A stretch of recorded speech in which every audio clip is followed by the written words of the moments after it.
Hello everyone, welcome back to the workshop. So a little while ago I was asked, and I do not believe I gave a reply in the comment section, what I do or what I would suggest as training for your arms for blacksmithing to help build strength. And so today is just kind of my reply video, and I'm just going to shoot a real quick one here and go from the hip. So I believe physical fitness is important. I do believe strength training is also needed as well. But in blacksmithing, really what we deal with a lot of, more than strength, is endurance. So a lot of the jobs that are required are not particularly demanding. So let me find my hammer here. Lost it. There it is. Sorry about that. Bad show. Anyways, this hammer here is only 1 3/4 pounds. This is my main forging hammer that I swing every day, and I can move 1-inch stock with it effectively all the way down to, as small as you like. This has been my main forging hammer now for the past 2 years or so. Made it myself in a class with Tom Latney, but the point that I'm getting at is this is only 1 3/4 pounds. I swing it like a hammer should be swung from the handle end, and I can swing it all day. And I work 12 hours a day, 6 days a week, for those of you who already don't know. Now, what that requires is this is not a lot of heavy lifting. You don't need to be able to curl, 500 pounds or anything like that, as that's not really effective for, a hammer here. So this is only 1 3/4 pounds. So if it's not very heavy, then what does it require? Well, it doesn't require a lot of strength, brute strength. It requires a lot of endurance or stamina.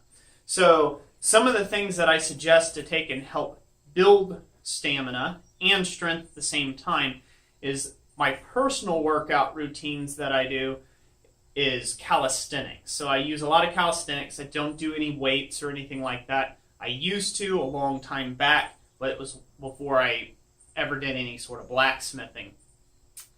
And in calisthenics, you have a chance to take and do static hold exercises. And static hold exercises, you can look it up what those are very good for endurance. They're very good for building up your endurance and things like that.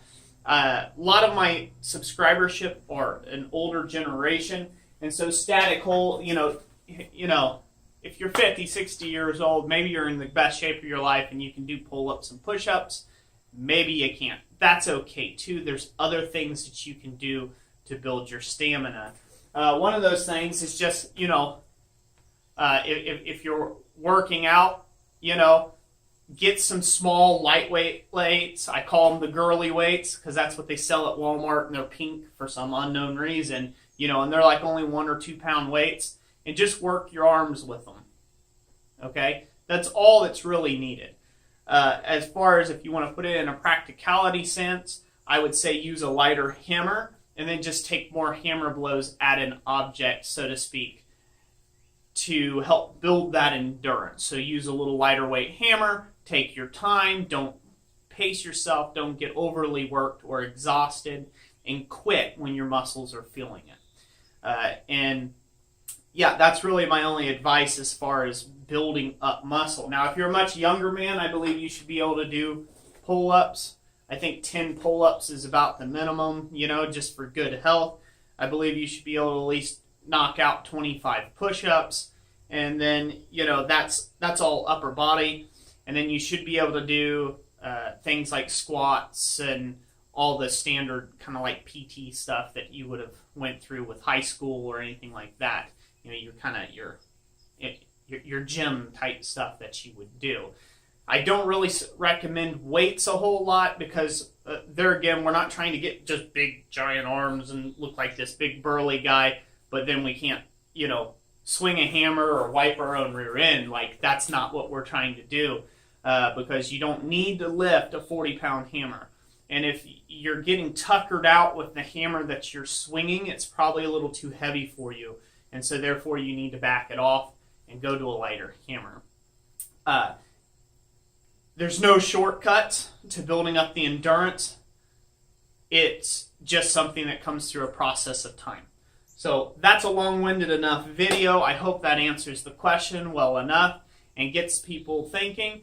Let me know in the comment section what you guys do. If you guys do a workout, don't do a workout, or, you know, if you consider working out, you know, from spoon to mouth, you know, from table to mouth. You know, maybe that's your workout. That was mine for a lot of years. So, you know, just let me know in the comment section, guys and gals, what you do to work out and to keep in shape for blacksmithing. Thanks for watching this video, and we'll catch you on the next one.